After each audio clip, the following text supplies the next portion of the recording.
are many people who have the limitations in their minds, who have lost that fire in their eyes.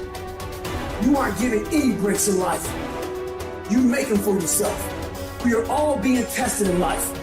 And how you face that test determines the rest of your life. There's a lot of times where I don't know how I'm gonna move forward, but I ask myself one question: can you take another step? And that answer is always yes. Wherever focus goes, energy flows. So why don't we tap into that power now for your business and life? The part of beginning to get unstuck, you've got to decide that the behavior pattern that you have adopted doesn't work for you. You've got to change your strategies, and changing your strategy means reinventing your life, recreating you, and you have the power to do that. You want to take responsibility for your life. You can decide that you're going to change, that you're not going to be a wimp. I got me here, I can get me out of this, and I'm getting out. It's not easy reaching your dreams. It's not easy to achieve a happy and fulfilled life. It's not easy getting up every day, fighting, going through the daily struggles, getting rejected constantly, getting laughed at all the time, going through trials and tribulations, facing the pain of defeat over and over again. It is not easy, but if you do it, it is worth it.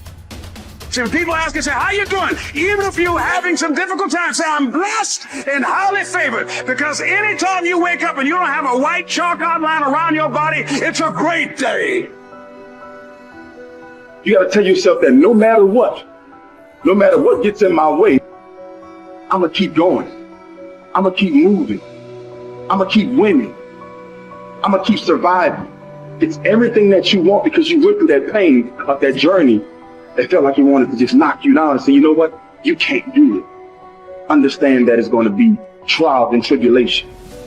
That we'll have storms, but they will have sunshine after the rain. But that depends on you and how bad do you truly want it. Nothing in life will hold you back if you trust in yourself and you trust in the process. And at the end of this race, guys, you're going to be more capable. Through that effort, builds the character, the person you want to be at the end. Accept that.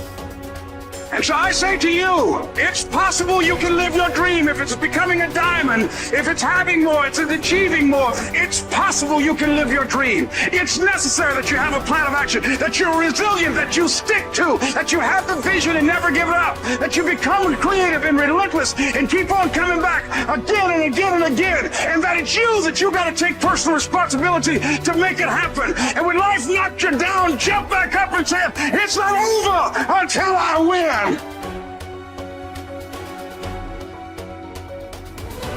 What does success look like?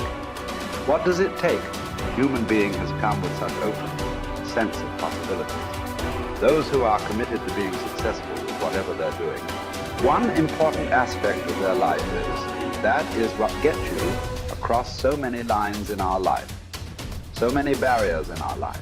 This happened in your school, maybe later in your university, later in your work.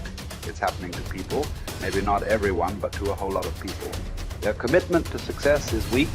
They want to succeed. They will take 3 steps. Then something little interesting happens here. They will go away here. They will go away there. They will go away there.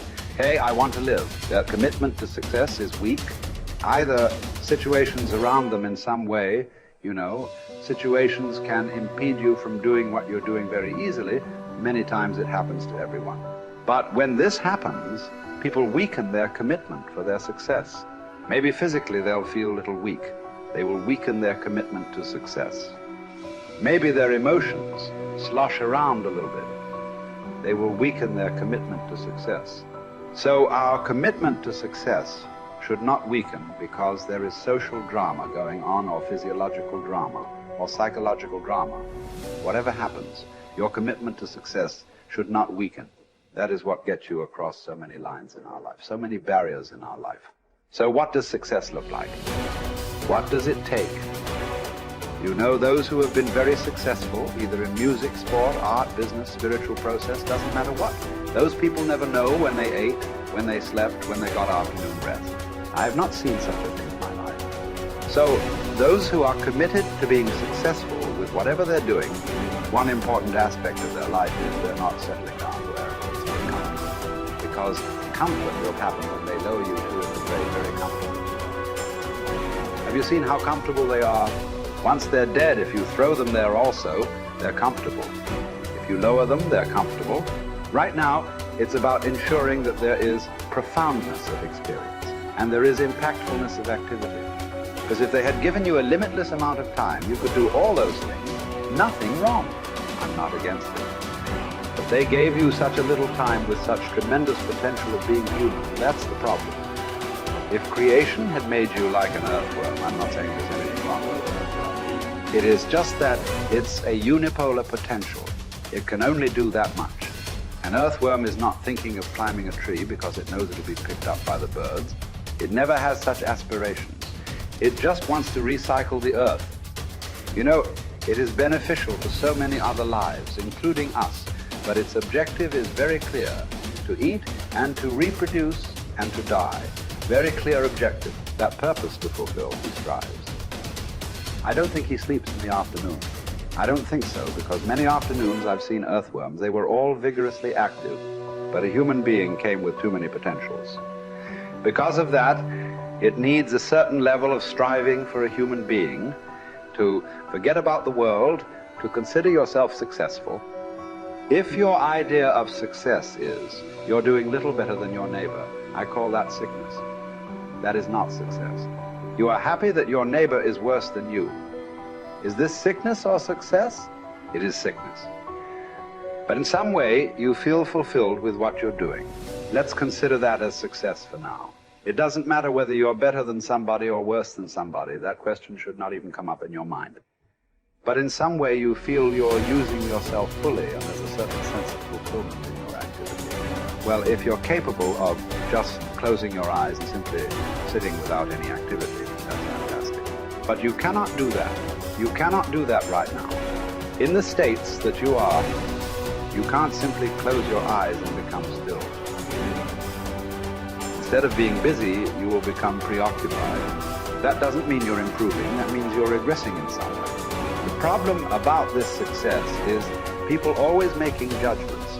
I did this, I did that, maybe this didn't work, maybe this is a mistake, that's a mistake. There's no such thing in life. See, at one time you were a monkey, all right. Hey, this is not me, this is that Englishman, you know. Charles Darwin said you were all monkeys. At one time you were a monkey just a brief while ago. Was it a mistake that you committed? That you were a monkey? Or was it just a certain stage of evolution? Was it a mistake or was it just a certain stage of evolution? Similarly, since you were born, because as a human being, you're born largely unformed, unlike other creatures. Other creatures, if their food is taken care of, they know what to do with their life. Because human being has come with such open sense of possibilities. You come unformed.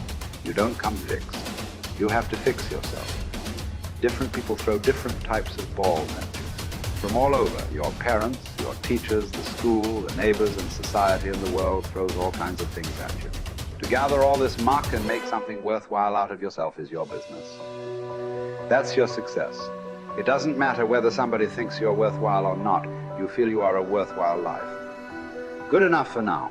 World may not recognize. It doesn't matter. But you know you are worthwhile.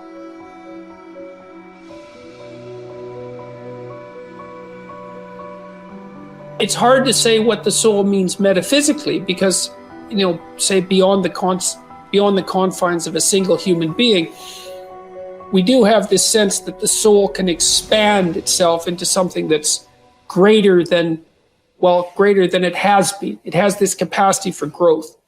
And we do have the sense that the soul can expand itself to the point where it's enlightened, for lack of a better word, that it's working as efficiently as possible to transform everything that's unnecessarily painful and malevolent about the world into what's positive and good.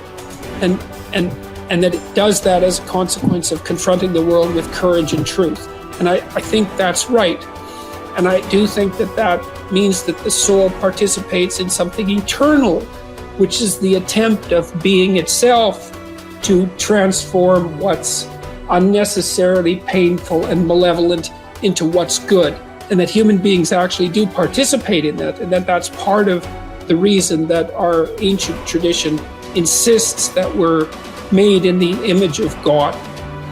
And I think that it's a mistake to underestimate the importance of that, because I don't think that you can live a life of sufficient profundity to protect yourself from being corrupted by suffering and malevolence without adopting a responsibility that's commensurate with that set of ideas. I think that you either orient yourself upward, to the star above the horizon, and try desperately to improve the structure of being, or you work at counter purposes to it and make things worse. I don't think there's a middle ground. In fact, to the degree there is a middle ground, it tilts towards the negative, because people who try to occupy the middle ground generally try to accrue the benefit, let's say, without adopting any of the risk. And that's not acceptable, not helpful. So that's a soul to me.